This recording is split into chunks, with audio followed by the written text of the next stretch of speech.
السلام علیکم ورحمۃ اللہ وبرکاتہ۔ ہفتے والے دن ہماری جو کلاس ہے وہ حیات المسلمین کی ہے، تو آج انشاءاللہ ہم حیات المسلمین کا مقدمہ شروع کرتے ہیں۔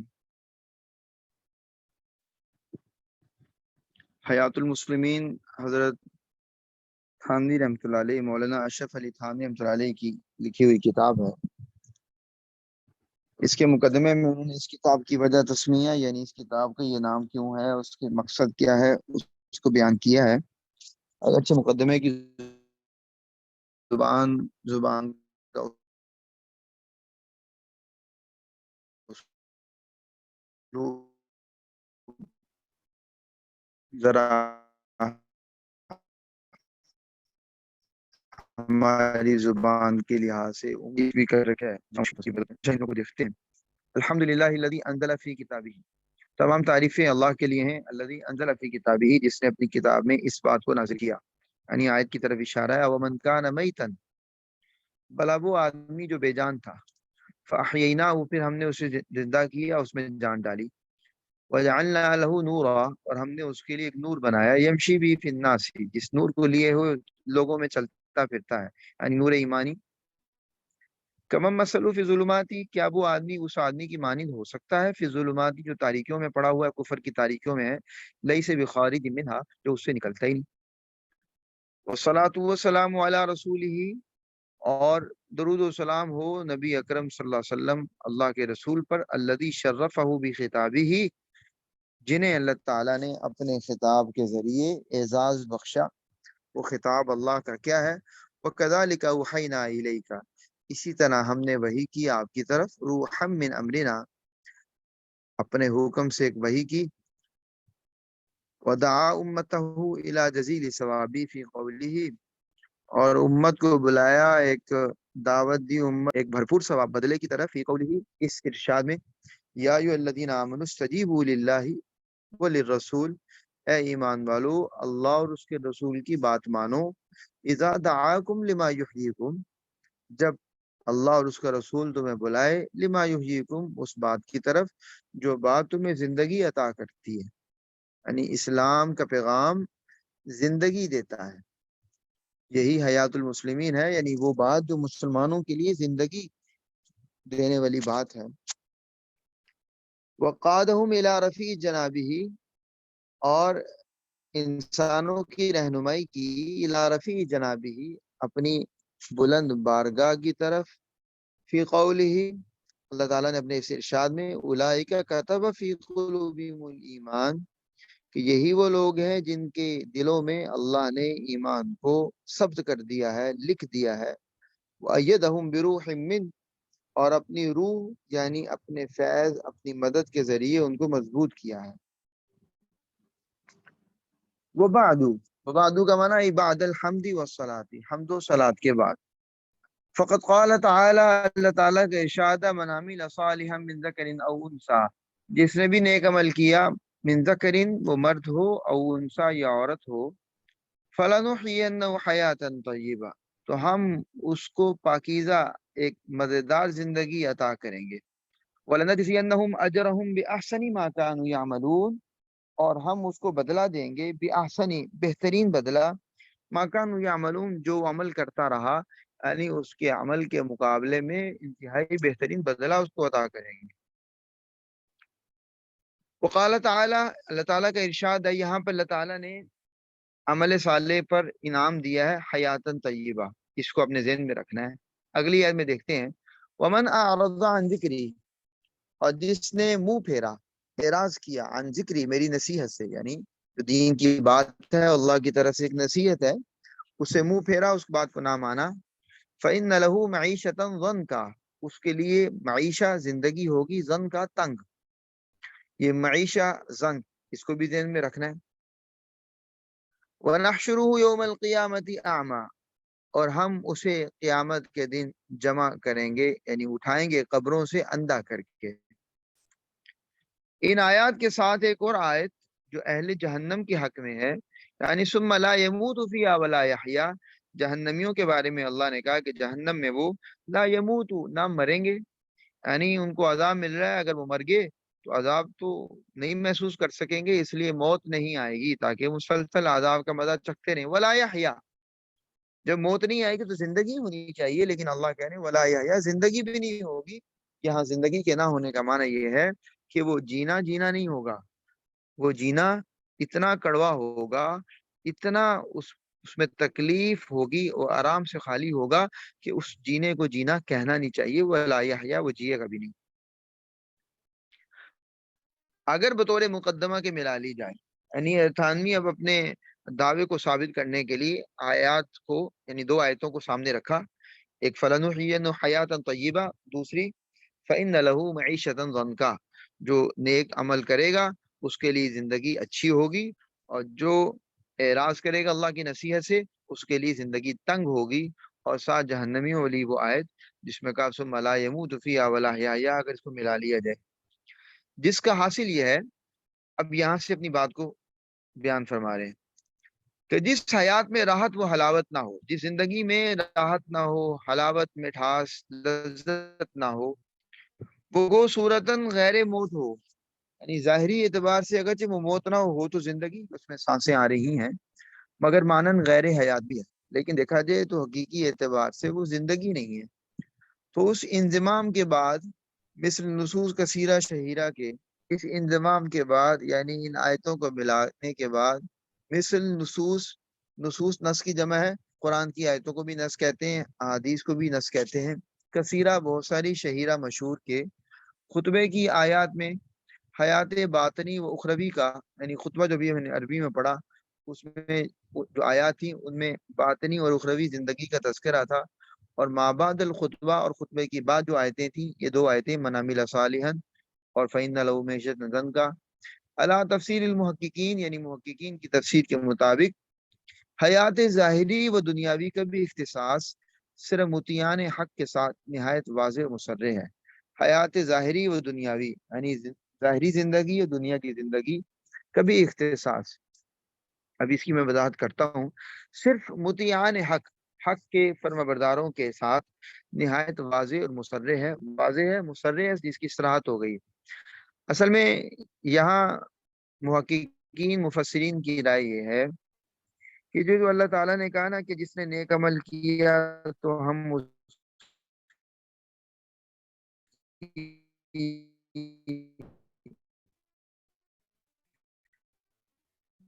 زندگی کو پاکیزہ کر دیں گے، اور دوسرے میں ان دونوں جو آیت حقیقت جو ثانی یہاں پہ بیان فرمانا چاہ رہے ہیں ہوگی تو زندگی، اب دیکھیں بظاہر کافر کی زندگی میں ہو سکتا ہے بہت زیادہ آسائشیں ہوں، بہت زیادہ آرام کی چیزیں ہوں، لیکن دل کا سکون، اطمینان قلب اس کو میسر نہیں ہوگا۔ یہی وجہ ہے کہ بڑے بڑے لوگ جو بہت زیادہ آسائشوں میں ہوتے ہیں خودکشی بھی کرتے ہیں، دل کا سکون نہ ہونے کی وجہ سے۔ اور ہو سکتا ہے کہ ایک مومن کی زندگی جس کے پاس ظاہری آسائش کی کوئی چیز نہ ہو لیکن اطمینان قلب ہو، اللہ کی ذات نے اس کے دل میں ایسی لذت اور حلاوت ڈال رکھی ہو کہ وہ ظاہری طور پر بہت ساری تکالیف میں بھی ہو، لیکن ان تکالیف کے باوجود وہ ایسی مٹھاس اور لذت میں ہو کہ اس کی زبان میں شکوہ بھی نہ آئے۔ یہ بنیادی مدعا ہے حضرت ثانی رحمۃ اللہ علیہ کا یہاں۔ مگر باوجود اس قدر وضاحت و صراحت کے ہمارے اسلامی بھائی اس مسئلے سے اس قدر غافل ہیں، یعنی قرآن حکیم نے اتنی زیادہ وضاحت کی ہے اس بات کی، لیکن انسان اس قدر، مسلمان اس قدر غافل ہیں کہ اس مسئلے کے دلائل کو کبھی نہ ان کی آنکھوں نے دیکھا، نہ ان کے کانوں نے سنا، نہ ان کے قلب پر ان کا گزر ہوا، کہ آج ہم اس بات کو بھول ہی گئے ہیں کہ جو زندگی کا لطف اور مزہ اور سکون ہے وہ ایمان اور عمل صالح میں ہے، وہ ظاہری آسائشوں میں نہیں۔ ہم اس بات کو بالکل فراموش کر چکے ہیں۔ اور حیات کی ان دونوں قسموں میں سے بھی حیات اخروی کا اختصاص مذکور، یعنی یہاں جو دونوں جگہ پر زندگی کا تذکرہ ہے، اگر اس سے مراد اخروی زندگی لیں، اختصاص مذکور خاص وہی مراد لیں،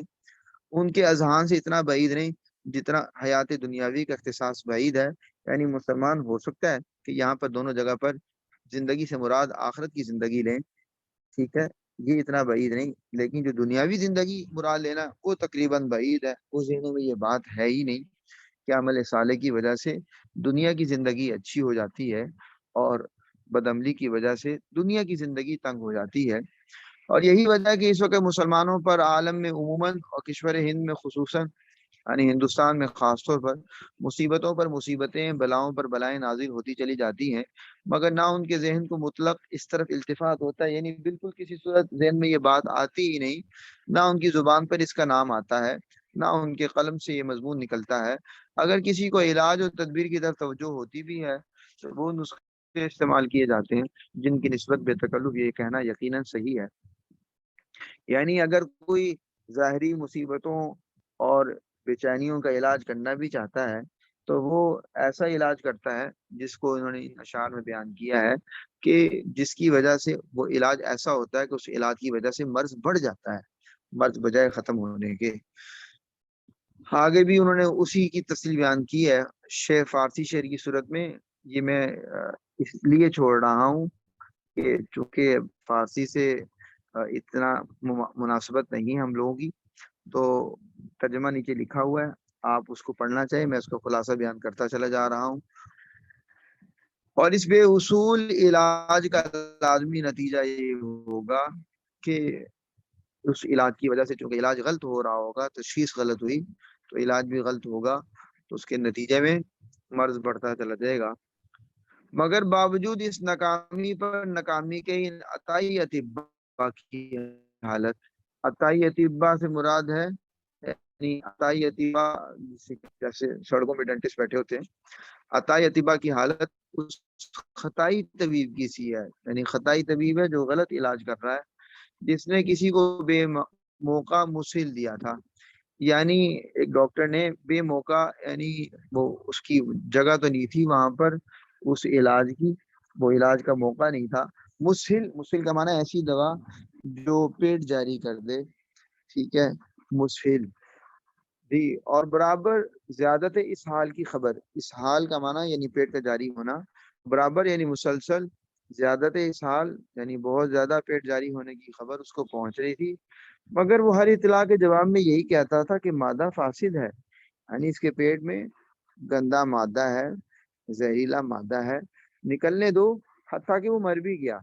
یعنی وہ اتنا وہ اس کو اسہال ہوا، اتنا زیادہ پیٹ جاری ہوا کہ اس کی موت واقع ہو گئی، سارے جو اس کے جسم میں قوت تھے وہ مزمحل ہو گئے، ضائع ہو گئے۔ مگر یہ اس کا مرنا سن کر بھی اپنی اسی رائے کو صحیح سمجھا کہ اور یہ فرمایا کہ اللہ رے مادے جس کے نکلنے سے مر گیا،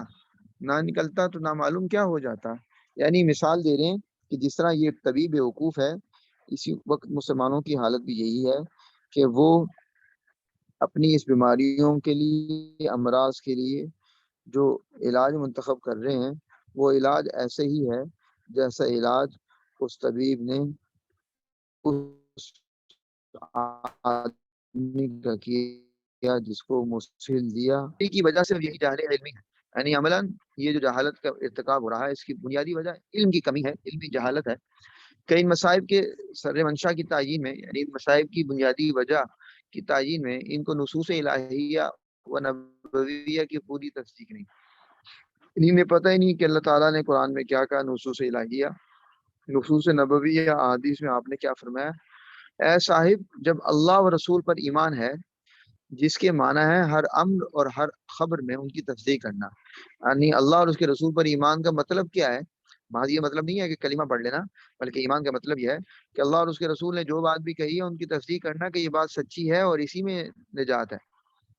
اور ان کو سچا سمجھنا۔ پھر یہ ایک ایسی تصدیق ہے کہ کسی میں تصدیق، کسی میں عدم تصدیق، یعنی کوئی بات ہم مانتے ہیں کوئی نہیں مانتے۔ ہماری مثال ایسے جیسے اللہ تعالیٰ نے یہود کی مثال قرآن میں دی، افتؤمنون ببعض الکتاب،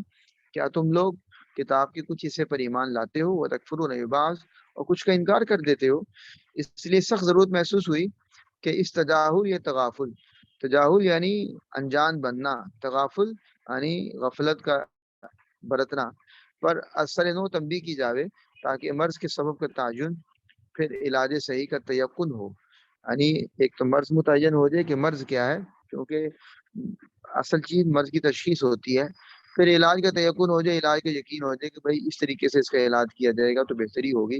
اس تعین و تیقن کے بعد اسباب کے ازالے اور علاج کی تحصیل کا اہتمام کریں۔ پہلے یہ یقین ہو جائے کہ تشخیص یہ ہے اور علاج اس کا یہ ہے، پھر اسباب کا ازالہ اور علاج کے حاصل کرنے کا اہتمام کریں۔ براہین عقلیہ و نقلیہ، عقلی براہین، براہین برہان کی جمع ہے، برہان دلیل کو کہتے ہیں، ایسی دلیل جو انسان کو بالکل معاملے کو واضح کر دے۔ براہین عقلیہ، عقلی دلیلیں، نقلی دلیلیں یعنی جو قرآن و سنت سے ثابت ہیں، و نیز مشاہدہ جو چیز انسان اپنی آنکھوں سے دیکھ لے، وہ تجربہ جس کا ایکسپیریمنٹ کر لے، سے محقق و ثابت ہو چکا ہے کہ دور حاضر میں ان اسباب و معالجات کی تعلیم و تفہیم منحصر ہو گئی ہے۔ یعنی کہ دور حاضر میں اس بیماری کا علاج دریافت کرنا ہے، سمجھنا ہے، تو وہ طے ہے کہ حضور اقدس صلی اللہ علیہ وسلم کی ذات مبارک میں، کہ وہ آپ کی ذات سے ہی ملے گا اس کا علاج۔ بس بلا خوف منازع، بلا خوف منازع، منازع کا معنی یہ ہے کہ کوئی مقابلے میں آ سکے، یعنی اس بات کا اندیشہ ہی نہیں ہے کہ کوئی اس بات کا مقابلہ کر سکتا ہے کہ حضور کے مقابلے میں کوئی اور بھی آ کر اس کا علاج دے سکتا ہے۔ حضور صلی اللہ علیہ وسلم کی شان عالی میں یہ دعویٰ بالکل سچا دعویٰ ہے۔ جو شخص آپ کی صحت تشخیص کا اعتقاد کر کے آپ کی تجویز پر عمل کرے گا وہ بے ساختہ کہنے لگے گا، یہاں پھر اشعار کی صورت میں وضاحت کی۔ اور اگر یہ شخص آپ کی کسی تجویز کی علم بھی نہ سمجھے، یعنی اس کی بالکل بنیادی بات بھی نہ سمجھے، تب بھی جیسا کہ لوازم اعتقاد سے یہ کہے گا، یعنی اگرچہ انسان کو حقیقت کا ادراک تو نہ ہو سکے کہ نبی اکرم صلی اللہ علیہ وسلم نے جو علاج بتایا ہے وہ علاج کیسے کام کرے گا، اگرچہ اس کو یہ بات نہ سمجھ آئے، لیکن پھر بھی جو اس کا اعتقاد ہے کہ حضور اکرم صلی اللہ علیہ وسلم نے جو علاج بتایا ہے یہی علاج کارگر ہے،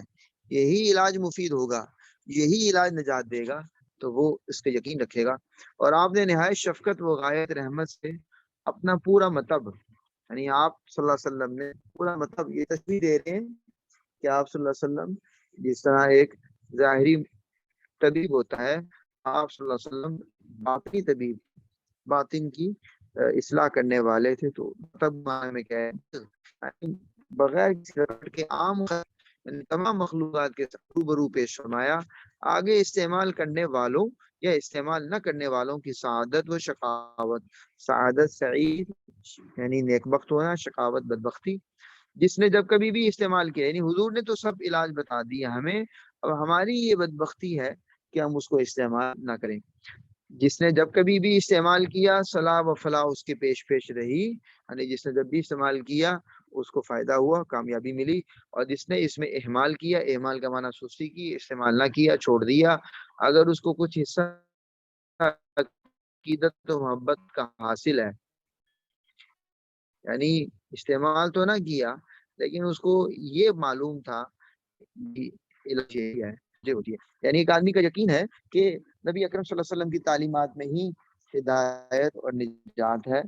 لیکن وہ سستی کرتا ہے، عملی اعتبار سے سستی کرتا ہے، تو فرما رہے ہیں کہ اگر ایسا ہو تو پھر اللہ تعالیٰ کی عنایت اس پر اس طرح متوجہ ہوتی ہے کہ صلاح و فلاح سے اس کے حرمان عاجل نصیب کیا جاتا ہے۔ عاجل کا معنی ہوتا ہے فوری طور پر دنیا میں، یعنی دنیا میں اس کو اس صلاح اور فلاح سے محروم کیا جاتا ہے